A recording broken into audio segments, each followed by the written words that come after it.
तो hello guys, welcome to my channel. आज मैं आपको द कंज्यूरिंग लास्ट राइड 2025 की स्टोरी कंटिन्यू करने वाली हूं। अगर आपने पार्ट 1 नहीं देखा है तो आप मेरे चैनल पर जाके देख लें, मूवी बाय मी। इसके बाद हम आगे की स्टोरी देखते हैं। धीरे धीरे समय बीतता जाता है और लॉरेन और एड की बेटी धीरे धीरे बड़ी होती जाती है।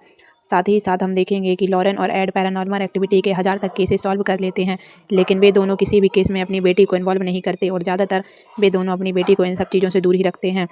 भाई लोग, इसी तरह से समय बीतता जाता है। साल 1986 आ जाता है और इस साल हमें यूएस के पेनिसिलिया शहर में एक फैमिली दिखाई जाती है, जिस फैमिली का नाम होता है स्मॉल फैमिली।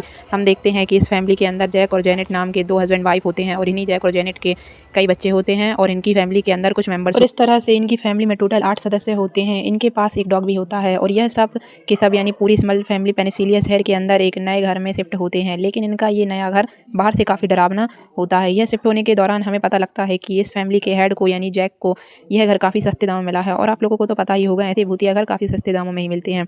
तो दोस्तों, स्टोरी के आगे हम देखते हैं कि जैक और उनकी पूरी फैमिली अपने नए घर के अंदर शिफ्ट हो जाती है और शिफ्ट होने के बाद हम जैक की पूरी फैमिली के बारे में डिटेल में जानते हैं, जहां हम देखते हैं कि जैक की फैमिली के 8 मेंबर के अंदर जैक के फादर, जैक की वाइफ, जैक की मदर, जैक की 4 बेटियां होती हैं। आज ही के दिन जैक की बड़ी बेटी का बर्थडे होता है, इसलिए बर्थडे सेलिब्रेट करने के लिए जैक के फादर अपनी पोती को गिफ्ट देते हैं। लेकिन फ्रेंड्स, गिफ्ट के अनबॉक्स होने के बाद हमें पता लगता है कि ये वही श्रापित आईना है जिसे आईने के अंदर लॉरेन ने किसी बुरी आत्मा को होने का फील हुआ था। और यह आईना वही आईना होता है क्योंकि इसके ऊपर बिल्कुल वैसा ही डिजाइन होता है और आईने के ऊपर किसी बच्चों जैसा फेसेस बने होते हैं और साथ ही आईने पर वही क्रैक होता है जो क्रैक एड की वाइफ के टच करने से हुआ था। अब इसके बाद वही सारी फैमिली केक कट करने लगती है।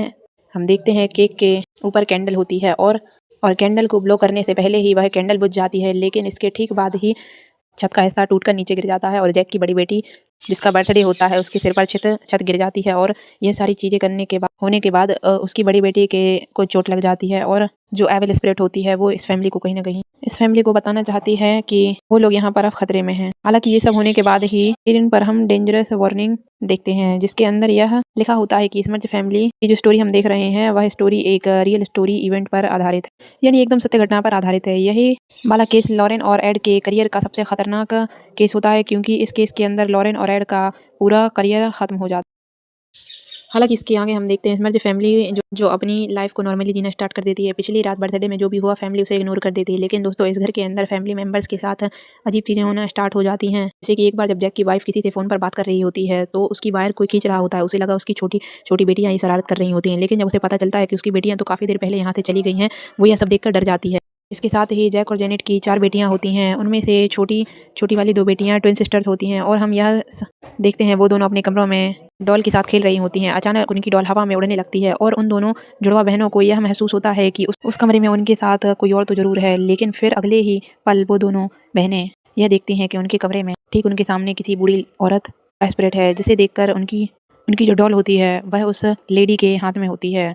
वो उसे उठा रखे होती है हवा में, इसलिए यह सब देखकर वो दोनों बहनें डर जाती हैं और इसके बाद भी फैमिली मेम्बर्स के साथ काफ़ी सारी डरावनी चीज़ें, खतरनाक चीज़ें होती हैं। धीरे धीरे करके सारी फैमिली फील करती है कि इस घर में कुछ ना कुछ तो एविल स्पिरिट है।